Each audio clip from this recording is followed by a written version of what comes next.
Et si on discutait un peu de design humain? Le design humain est un outil de connaissance de soi, plus profondément un modèle de connaissance de soi, mais aussi de compréhension du vivant, qui est apparu dans les années 90 et qui unifie de manière assez impressionnante différentes sciences ou différentes sagesses, entre autres l'astrologie, l'astrophysique, le yiking, qui est une sagesse ancestrale, la biochimie, la biologie, la génétique, la physique quantique et tant d'autres, comme par exemple aussi la science des chakras. Et on en parle comme une science de la différenciation, à juste titre d'ailleurs, puisque on a une carte, un schéma corporel différent par personne. Ça veut dire il n'y a pas un principe de tant de profils, tant de cases, tant de couleurs. C'est vraiment un schéma corporel unique et différent d'une personne à l'autre. Un exemple de schéma corporel, on le trouve généralement de cette manière-là, avec au centre le schéma corporel et de chaque côté une colonne de chiffres personnalité et une colonne de chiffres design. Ça, c'est la version la plus courante, en tout cas quelque chose qui ressemble à ça. On le trouve aussi de cette manière-là. On n'a plus des colonnes de chiffres à droite et à gauche pour la personnalité et le design, mais on a des chiffres organisés d'une manière, là encore, assez impressionnante, puisque cette organisation vient nous révéler une continuité entre les différentes activations. C'est des mots un peu barbares que j'emploie déjà, mais on va aller expliquer tout ça. Et on le trouve aussi de cette manière-là, ça veut dire on voit le schéma corporel dans le mandala, à l'intérieur d'un mandala, et tous les rayons colorés, en fait, représentent les deux colonnes de chiffres qu'on trouve à droite et à gauche ici, la personnalité et le design. Et quand on regarde de manière un peu plus approfondie, on se rend compte qu'il y a 5 niveaux de structure principaux autour de ce schéma corporel. Le premier niveau de structure, c'est les 9 centres. Ces 9 centres, ils vont nous donner des informations sur comment l'énergie vitale est organisée. Ils vont aussi venir nous donner des informations sur les 4 types. Il existe 4 types dans le design humain, 4 types de structures énergétiques. On a le manifesteur, le générateur, le projecteur et le réflecteur. Et chaque type a une stratégie d'interaction privilégiée, une stratégie qui va permettre de faciliter les interactions. Et ça va dépendre, bien entendu, de ces centres.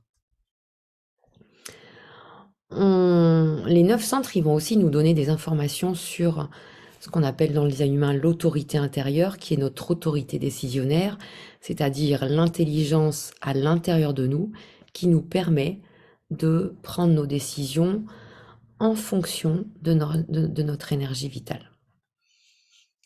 Et puis ces centres vont aussi nous révéler quels sont nos points d'appui et quels sont nos points d'apprentissage.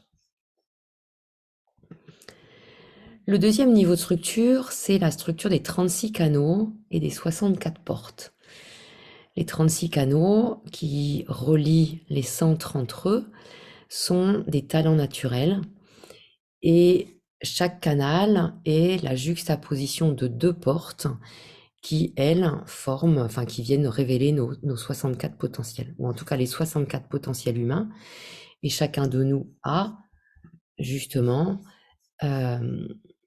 26 portes activées, 13 du côté de la personnalité, 13 du côté du design. Je reviendrai sur les explications personnalité et design dans une autre vidéo. Donc, les canaux et les portes viennent nous révéler nos talents naturels et nos besoins, mais aussi nos valeurs en lien avec ces canaux. En troisième niveau de structure, on a ce qu'on appelle les lignes. Là, en fait, on s'appuie sur le yiking, la science ancestrale du yiking, qui fait référence à 64 hexagrammes. Un hexagramme est composé de 6 lignes qui sont soit continues comme dans le dessin que j'ai fait là, ou soit discontinues. Quand elles sont continues, on dit que c'est un trait ou une ligne yang. Quand elles sont discontinues, on dit que c'est un trait ou une ligne yin. Et ces 6 lignes forment des hexagrammes. En fait, quand on combine ces 6 lignes, soit yin, soit yang, on a exactement 64 combinaisons qui vont bien entendu se mettre en synchronicité, je vais pas dire synchronicité, en association avec les 64 portes. Et ces 6 lignes, en fait, vont venir nous donner des informations, elles vont venir, en fait, se juxtaposer tant du côté de la personnalité et du côté du design pour donner 12 types de profils. Et ces profils représentent notre style ou la manière dont on va interagir, dont on va jouer notre rôle, un petit peu comme si on était le héros d'un film et on a un costume particulier, un rôle particulier, et en fait c'est vraiment comment on va jouer notre rôle et avec quel costume on va le jouer. Là aussi, j'y reviendrai. Le 4e niveau de structure, c'est la structure du mandala. Et dans cette structure du mandala, en fait, ce mandala, on peut le diviser en 4 quartiers qui représentent 4 domaines d'accomplissement. Donc, chacun de nous s'accomplit dans un quartier différent. Et ce domaine d'accomplissement va venir nous donner des informations sur notre vocation. Et chaque quartier va se diviser encore en 4 pour donner au total 16 archétypes qui, eux, vont parler de nos aspirations, mais aussi de nos forces profondes qu'on va pouvoir utiliser. Et enfin, le 5e niveau structure, ce sont les couleurs et les tonalités qui vont représenter 16 variables cognitives différentes. Les couleurs, c'est celle-ci. On a 4 couleurs différentes qui viennent référencer le fonctionnement de notre cerveau, le fonctionnement de notre corps, le fonctionnement de notre vue et le fonctionnement de notre mental. Et les triangles, eux, viennent parler des tonalités. Donc 4 couleurs et 4 tonalités différentes qui vont donner 16 variables cognitives qui vont permettre d'exprimer comment chacun de nous intègre et restitue de l'information par ces 4 moyens que sont le cerveau, le corps, la vue et le mental. Quand on remet ça ici, on voit tous les niveaux de structure dont je vous ai parlé. Alors, pas clairement, je vous l'accorde. On va exprimer un petit peu. On a bien entendu tous les centres qui sont au cœur du schéma corporel, qui sont soit coloriés, soit blancs. Je reviendrai là-dessus pour vous donner qu'est-ce que ça veut dire la différence entre centre colorié et centre blanc. On voit les canaux activés qui relient les centres entre eux et qui vont venir définir notre force vitale et comment elle est organisée. On voit toutes les portes activées qui sont entourées comme ça pour dire qu'elles sont activées et qui ont un trait noir quand elles viennent du côté noir de la personnalité et rouge ici, la porte 27, quand elles viennent du côté rouge, c'est-à-dire le design.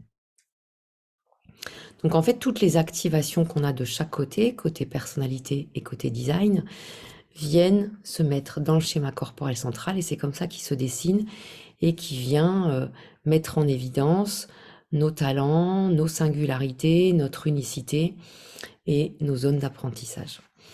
On va retrouver les couleurs et les tonalités ici. Alors on ne voit pas les quartiers sur ce schéma. Et on ne voit pas non plus distinctement les profils, mais les profils qui sont associés aux lignes viennent des informations qui sont ici, le petit 1 et le petit 3. Ce qui est intéressant à regarder aussi ou à noter d'emblée, c'est qu'en fait, les activations, les portes activées du côté personnalité sont les portes qui sont activées au moment de notre naissance et les portes qui sont activées du côté du design sont les portes qui sont activées 88 degrés du soleil en avant dans le mandala, c'est-à-dire à peu près 3 mois. Donc le design humain prend en compte 2 empreintes astrologiques, on pourrait dire, une au moment de la naissance et une à peu près 3 mois avant, 88 degrés exactement du soleil avant. On reviendra sur tous ces termes-là.